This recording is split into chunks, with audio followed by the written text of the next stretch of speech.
So it's so great to have you on the show. I'm so glad you agreed to come on. And I know we don't have a lot of time because you're super busy, but I do just want to talk to you a little bit about your business, your mastermind, and just how you got started in the business. So we like to have our guests do a little brief intro themselves. I know I read your bio, but could you just introduce yourself to the audience? Yeah, well, first of all, Khadijah, thank you for having me. You're Did I get welcome. your name right? Yes. Because I'm Aprille, so we got these unique names. We want to make sure that people calling us out the way we want to be called out. Right. So yeah, I'm a feminine conscious business coach. I really am just me, and I help women transform their lives. And one of the ways I do that is through their businesses. But more importantly, I help them do that just through life. And I'm really having a good time. I'm having a good time being myself and Mhm. watching women evolve. And that is like super fulfilling. So how did you get started? What was your I know everybody has a journey. How did you get to this point in your business? Well, I guess we can first talk about what point I'm at. I think right now I have an office in Vegas, downtown Vegas. I'm 45. I have a team here. We have my COO and my EA are in Atlanta, and then we have an extended team in the Philippines that does a lot of supportive type work for us. Mhm. It took me, I've been doing this for 10 years. So I've been coaching women for 10 years online. I started on Facebook, and now I'm, on a couple different platforms. Um, and how I got started is such a loaded question. I guess how I got started is I got fired Mm. from a job. Okay. And that sparked a lot because there was so much in me. And I felt like God was like pushing me off the ledge. I kept dibbling and dabbling in little projects and different things. And I was like, literally pushed off the ledge, ended up going bankrupt, was damn Mhm. near homeless in 2007. And that really had me questioning what I was going to do with my life. Mhm. And that led me into really full time entrepreneurship. And that's really how I got started, right? How I got started is never really how you got started. It's like all the things that happened before that led up to the decision to do what I'm doing now. And I don't even know if it was a decision, more so I just was thrust into business coaching as a result of just showing up. So our group, we have it's about 1,500 of us, and Hmm. the majority of them are still working 9 to 5 jobs, and they're trying to build their business on the side. Some of them have side hustles, and some of them are trying to turn them into full-blown businesses and leave their jobs. So that's why we kind of ask, because a lot of them get discouraged, thinking they can never leave their job. Um, so that's why we like to kind of start from the beginning. So you being fired kind of catapulted you into, It you did. have to do it. A lot of people are afraid to take that leap of faith and the jump. Um, so when you were younger, did you like what were your aspirations? Like what did you want to be when you grew up? So let me go back to what you just said. I don't want to gloss over that because you made a very important point about people being afraid of taking that leap. And let me just say this, you should be. Mm-hmm. You should be because and respect the job. Even if the job isn't your ultimate dream job, like respect the job because it number one, it's providing for you. Number two, you went for the job. They didn't come pull you out of your house. You saw something and you applied. Mm-hmm. You got up, you went to the interview. You likely told somebody about the interview and was like, "Oh my God, I got an interview." You was getting ready, Mm-hmm. you was Googling, you was, freshening up the answers that you thought they were going to ask. You was doing research. So at one point you were Mm-hmm. excited about that, about having a consistent paycheck. Right. So I don't want you to forget that and honor that because that's the same honoring that you're going to want your team to have. Mm-hmm. You're going And to you want know what's funny? I saw a meme online and said, God, I know that the job that I begged you for and prayed for, I'm going to quit. So a lot of people definitely forget, like, you can use your job as your silent investor, so to absolutely, say. You know what I mean? absolutely, Like, don't, hate your job so much. Use it for what you can use it for. So I love that. absolutely. Well, it's providing for you, and so So I just wanted to say that. And then just to answer your question, as a little girl, I I think I was destined to be an entrepreneur. And I really believe I'm a born leader. Like I have always led, I've always been a little bossy. I was the one getting wrote up on the report card. She talked too much. She Mhm. talked too much. She talked too much. She won't stop talking, like every teacher. Um, Mhm. Absolutely. and I turned that into a career. So for me, I think what is important is as I've evolved, just Mhm. knowing that there's purpose here, and I got to listen to what feels good and just say yes to that. And I don't always have all the answers, but I'm willing to take a risk in myself. I'm willing to bet on myself. I'm willing to try. And I think Mhm. that's what people have to do, especially those, like you're saying, the people that are tuning in. Like, it's okay to be afraid. It's okay. But also, it's like, this is not a dress rehearsal life, Khadijah. This is it. Mhm. And if you don't try, I mean, it's like you don't know who you might be. You don't know Mhm. who you might become, Yeah. as a result of trying. And that's the reason You know? why we asked that question, because a lot of times, like I know for me, um, because I don't want to put anybody else out there. I speak for me. Sure. Growing up, I wanted to be an engineer, and I thought my life was going to go a certain way. I had a baby at 19, so things didn't necessarily go the path that I wanted them to go. But at a point, I had to take the leap of faith. I had to take that Yeah. jump, and I'm blessed that I'm here. I don't miss my sales days. I was in sales. I don't miss those cold calling days. I mean, you made good money, but it's not fun. And so you have a mastermind that I don't want to forget to talk about, because I think is really dope. And I was telling you before we got on about the video that I watched, and it was so impactful. It had me in tears. There are a couple of things that you mentioned that I want you just to expand on a little bit. Sure. One of the things you talked about was owning your ease and owning your rest. And for a lot of women, especially mothers, and I know myself, sometimes overworking yourself could be a trauma response, but sometimes we have a hard time putting ourselves first and resting. So I just want you to expand on that a little bit. When you say own your ease, what do you mean by that? So in the brand, in the Epic Woman brand, we have what we call the energy zones. And one of those, the first zone is the woman, is the self. And we are so conditioned to neglect ourselves. Like it's so sad. I remember seeing something I was watching, oh Lord, it escapes me, the new Supreme Justice. And I was watching how they were berating her and asking her all these questions. And I was watching her facial expressions.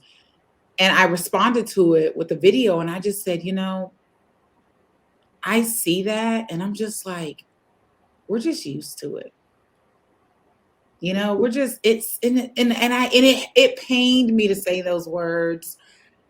But when I saw it, I was just like, we're just so used to being undervalued, abused, um, you know, walked over, passed up. Just women, we're just used to it, putting ourselves last. And that's why it's important to me for women to start to see themselves first and to be honest, Khadijah, about what they're wanting and how can it just be easier? Because a lot of times that's what we need.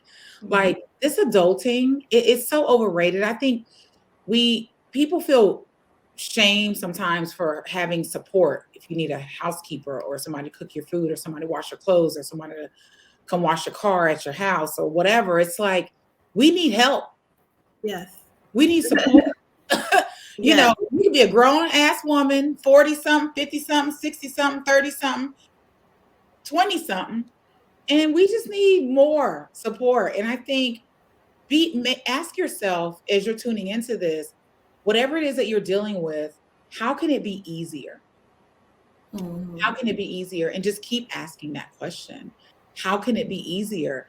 And and then how do you not feel guilty for resting? It's like, let's just think about this for a minute. We running around with kids, doing things with family. Maybe you're married, maybe you're in a relationship, maybe not. You got family, friends, work, and a business. And we feel bad for resting. Mhm. And a lot of us are taking care of our parents too. I know when I turned, my mom isn't at that point yet, But I turned 42 last year, Mm-hmm. and I have another podcast that I produce on Sundays, and we talk about that a lot, about how I'm always running, running, running, running, and it's like when I'm not doing anything, I feel bad, whether it's for the kids or whether it's for my business. I feel bad. And then, like a lot of my friends, their parents are starting to get sick because we're getting older, so they're taking Yeah, care of their yeah. parents, their kids, their husband. They're working, and they have a business, and it's hard to find time. That's why I love that when you said that, like, rest, take some time It's for really yourself. not hard to find time. It's not Mm-hmm. hard to find. You don't have to find time. Time is infinite. Time is what it's going to be. It's not hard to find time. We have to start standing up for ourselves and advocating for our own needs. We have Mm-hmm. to stop repressing what we need. We need fucking sleep. Period. Yes. We need rest. Like we Mm-hmm. need to advocate for that. And here's the thing. If any man, woman, mama, job, whatever, friend, if they can't understand that as a human body, as a vessel, doing all these amazing things and some not so amazing, that I need to get a nice 9 hours, 7 hours of sleep and 2 hours to slumber in the bed before I get up in the morning, then exit stage left. Like Mm-hmm. at some point, we have to stop allowing the disrespect and the abuse and the devaluing of what we need to stay Mm-hmm. whole and satisfied. Like Mm-hmm. at some point, this shit has to stop. And here's the truth: they ain't gonna stop it. Yeah, right. Right. If you allow a person, and we all have done it, okay? We all have done it. I don't do that shit no more. I am Mm-hmm. so serious about these boundaries. I had a conversation with an ex this morning, and I said to him, if you want to be my friend, you can be my friend. I said, but my boundaries before are not like the boundaries I have today. And what you're currently doing is unacceptable to me.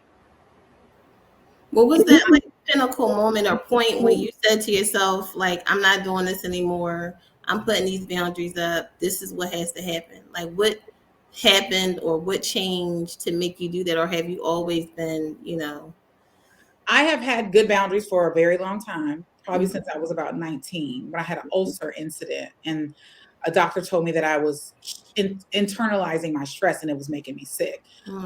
More recently, as I've been evolving as far as the epic womanness that I embody, that came from me. I don't even know how to describe it. I was not the best mom. Mm-hmm. I was mothering my daughter in a very aggressive way because of my own conditioned toxic masculinity of I gotta work, I gotta take care of you, I gotta do this. I don't have time to nurture you. I Mm-hmm. just need to take care of you. And that coupled with the man that I was in love with at the time, and I was basically ruining those relationships. And that made me have to stop and say, bitch, what are you doing? You need to get it together. Mm-hmm. And I did. And I started a lot of deep, intensive self-work. And I brought my community along in this journey of that work. And it's changed, it's changed my whole life, and it's changing the lives of other women and saying, because we're not asking for anything that other people don't already have. Mm-hmm. We're not asking for you to, you know, come up with a genie, and we're not asking for you to drop $1 million in my lap, although that would be nice. We're just asking for consideration. I said before, somebody posted an obituary, and in the obituary it listed just all the different things, like she was a great mom, she was a great sister, she did all these wonderful things, but everything that they listed was in relation to what she did to other people. And one of her friends was sitting at the funeral, and she said she had a revelation, like, I don't want, when you think of me, to think of me about what I do for others. Like, they didn't even mention any of her hobbies or the things that she liked to do. It was all about how she did for other people. And it kind of is what struck me when I had my birthday. Like, I had these kids when I was young. I have twins. They're on the autism spectrum, you know, and my husband is doing husband ish, you know what I mean? So I was like, man, and that's what people would say about me. Oh my gosh, she loved her kids. She did this. And I'm like, man, I'm a person too. Like, I have to You get are back a to person. myself. Like, girl, what do you like? What do you want to do Exactly. outside of being a mom? It's got so bad that literally when people ask me what makes you happy, I'm saying stuff like my kids being happy. I'm like, That's wild. Like, girl, what do you I like? love it, and you and I have that in common. That's why I started my whole brand. I started my whole brand, which was called Women Recharge, and this was 10 years ago initially, and we've evolved into Epic Woman. But it was called Women Recharge, and the reason why I started it was because someone asked me what was my favorite color, and I couldn't tell them. I had gotten so caught up in wifedom and motherdom and trying to, make it that I forgot to even have a favorite color. I was like, it used to be purple. And it really, and it was so basic and simple, but I was just like, who the hell am I? Like, I'm not, you don't know what color you like? Just that disconnected. And so I think these dialogues, and I commend you on your platform and having these conversations and introducing these dialogues to your community, because it's important that we save ourselves. It's important that we stand up and we advocate for the things that we love and that we believe in and that we desire. It's important that we embody our own version of epicness and what is the next version of yourself. What is the 2.0 version of Khadijah look like? Or for those of you who are tuning in, and for myself, what does that next version of myself look like? It's really important that we have these conversations, because if we don't, women are going to consistently believe that we have to stay in jobs that we don't want, marriages we don't want, and bodies we are not satisfied with, and feeling ways that are not helping us believe more in ourselves. And so I'm on one this whole year. I've been on one. And yeah, I'm just excited to continue to have more conversations like this. And I love to see it. I was so glad. Like, I followed you on TikTok, which I'm still new to TikTok. So for my community, I'm just finding people and train them on TikTok. I'm trying to learn it. It's, I'm doing so much. I'm like, I don't really have time to learn it, but I think that it was so that we got a chance to talk. I know you have to go, but I do want to just we still have some time. Okay, yeah. So because this is a business podcast, but we're women, so we always talk about these kind of things first. I do want to ask you some practical tips to help our business owners. Um, a lot of people have questions about consistency, and just how to grow their business, grow online, with the time that they have. So if you could give us some tips on that. So the most important thing, first of all, that's a fantastic question, especially if you're still working. I tell all of my clients this: if you have a job, thank God, and hire a VA. You need a coach and a VA. And let me tell you why. And it don't have to be me, coach. Okay. I'm not pushing you to hire me. You need to have a process that you can duplicate while you have some additional income and consistent income. The process you can borrow from another coach that you're working with, or a course that you took, and a VA to help you implement those things. So while you're meeting with your VA for 2 hours a week, they could be implementing things while you're at work. I can't even express how important that is. Like, people so quick to quit their jobs. Like, yo, stop doing that. Have some because these coaches are telling people, girl, I tell you how to make 6 figures in 30 days. Not me. The truth of the matter is, you have to not only make the money, it's just like the lottery. Let's say you do make $100,000 in 30 days. What you gonna do with it? Who you gonna pay? What about that 40% taxes you gonna owe? So I think it's really important to leverage a process that you can purchase, buy, learn from a person, and a virtual assistant or an assistant that can help support those efforts. You don't need a full-time assistant initially to start. Now, the second thing you said was consistency. Here's the thing. You got to be honest with yourself, boo-boo. Do you really want to build a business, or are you happy just making a couple extra $100 or a couple extra $1,000 a month? Be real with that, so you can not set yourself up for failure. Let me tell you something. I'm like, consistency, I can't really help you with that. You got to show up for yourself. So from a consistency standpoint, it's like, what are you trying to be consistent with? You got to first know what you're building. And the other thing is, here's the thing. People ask me about that. I'm like, you got to go to therapy. Figure out why you say you want something that you're unwilling to stand in the gap for. That's not a coaching thing. That is a you thing. And sometimes the inconsistency is you don't know what to do. That goes back to number one, hire a coach or purchase a process that you can follow. So we can remove that excuse. Most people know what to do. They're just not doing it. Most people know what to do. They're just not doing it. So my second thing on consistency to complete that is ask yourself why. Why are you not worthy of having what it is that you're wanting? And then deal with the answer to that question. Because if you don't deal with it today, you'll deal with it after you've invested into a mastermind, or you'll deal with it after you work with another coach and you've invested 20, 30, 40, 50, $100,000 in your business and you're still not where you're wanting to be because you're not answering the right questions and then taking action on the resolution to that. It's so important. So many women are not confident. So then they won't show up. They won't create content. They can't be consistent. They're second guessing themselves, Khadijah, all the time. So it's like, you got to deal with you. I know it's a business. And here's the thing. And here's the third thing. Your entrepreneurial mindset is not the same mindset, boo-boo, you're going to need as an entrepreneur. It is two totally different things. At your job, nobody really cares about your department. They care about the totality, and you're a cog in the wheel. In your business, you are every cog in the wheel.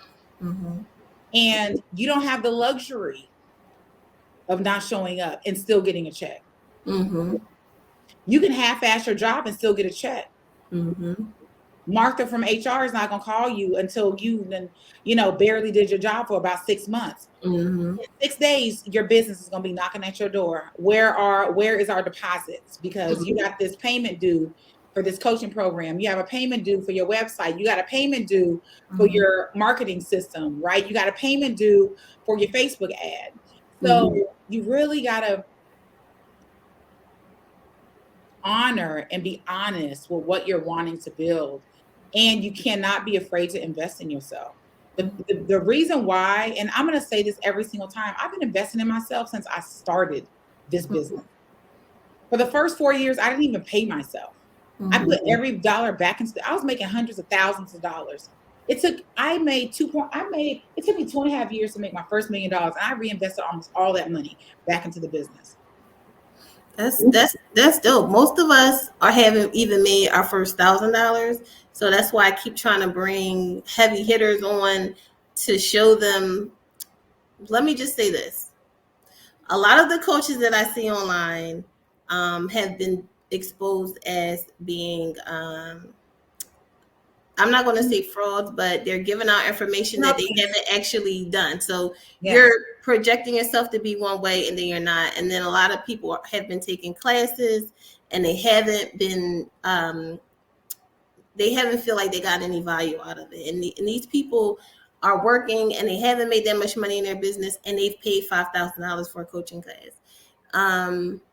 And so I'm really seeking out good people to bring on because it's frustrating for me just because of the way my heart is that I want us all to win. Like the whole idea of our group is a networking group and we grow together. So we like network across. Like we're not trying to reach out to, Cardi B and all of them. We want to do it together. Sure. And so, it's just frustrating. So I just appreciate you, your platform. I want to speak to that. I want to speak to what you just said. So in everything that you invest in, there is a lesson. Never feel like you didn't get your money's worth. It's your job to get a return on your investment. It's your job to get so even if you purchase something and you're like, even if this isn't what I thought, now at least you know that. I have spent tens of thousands of dollars. I just joined a new mastermind that's $100,000 a year. And we don't get to, the responsibility for the success is on us. So make sure you take action. I'm not saying there's not coaches that don't sell fluff. I'm saying, did you implement the fluff? Did you implement that? So then you can invest in something else and implement that and invest in the investments don't stop.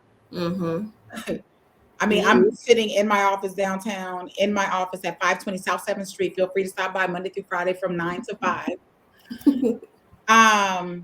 This cost me at least $8,000 a month out of the gate. So out of the Yeah, gate, my little office is not as high tech as that yet, but I'm on the way. I'm on the way. you don't have to have it. It's not necessary. There's plenty of people that work from home that make more money than me. Mhm. So it's not even about that. What I'm just saying is that the investments don't stop. Right, right. The investments don't stop. And so then you can't get discouraged Mhm. because whose vision is this? Mhm. You gotta You keep know what I'm saying? going. You have Mhm. to keep going. And not every, and here's what I always say, and I know we're going to wrap up in a minute, but it's amazing to me how women that go back to a dead relationship, y'all will keep having sex with the same man and not having an orgasm because 70% of women are not even orgasming during sex. But Mhm. we won't go back and reinvest in the business, Mhm. reinvest the time, reinvest the energy, reinvest the money. But we'll go back to a dead relationship and continue to reinvest our soul into another human being or an idea. Mhm. And so if you do feel that way, get over it quickly, Mhm. quickly and move on, and move on and ask yourself, did I implement, was I in the right mind frame? Right? When I invested in that, that's just a really important component. Where's you in the right mind frame? Go back to it. Maybe now you're at a different vantage point, you're in a different place, and it may hit different. I had a woman write me and she said, I read this online the other day. She said, I did a VIP day with you 4 years ago, and I just went back and watched all those recordings, and I'm implementing what you taught. It's still relevant. So never feel nothing is wasted. Mhm. Nothing is wasted. You get to learn from everything. So I like that. I like that perspective on it. Everything is a learning experience. yeah. So before you go, just tell us where they can find you, what you're offering now. Just tell them about your mastermind. I want to be a part of it. I couldn't really figure out how to. I put in the information, but I don't know what the next steps are. So just let us So know. So the easiest way to connect with me is through the Linktree link that's on the screen. It will connect you to all of the podcasts I've been interviewed on, not all of them, but some of them. It'll connect you to my podcast, Womanly Shit. It'll connect you to how to work with me, how to join my self-paced university, how to inquire about the mastermind, how to, it'll walk you through that process. Khadijah, you'll get an email. Josette will probably reach out to you. Okay. Um, It'll have links to if I have any live events or classes or trainings that are currently happening. Whatever's currently happening is at the very top of that link. So everything is right there. All you got to do is go to it. The platforms that I really love to play on is Instagram, TikTok, and Facebook. So again, and all those links are there. So you don't have any problems finding me. I'm all over the internet. And if you come to Vegas, let me know. If I'm in town, then you can come do a tour of the office. Well, make sure you guys check her out, listen to her new podcast. Make sure you sign up for her classes so that you can get that good knowledge and that you can grow your business and expand your network. Don't Yeah. leave just yet. Let me end it real quick. All right.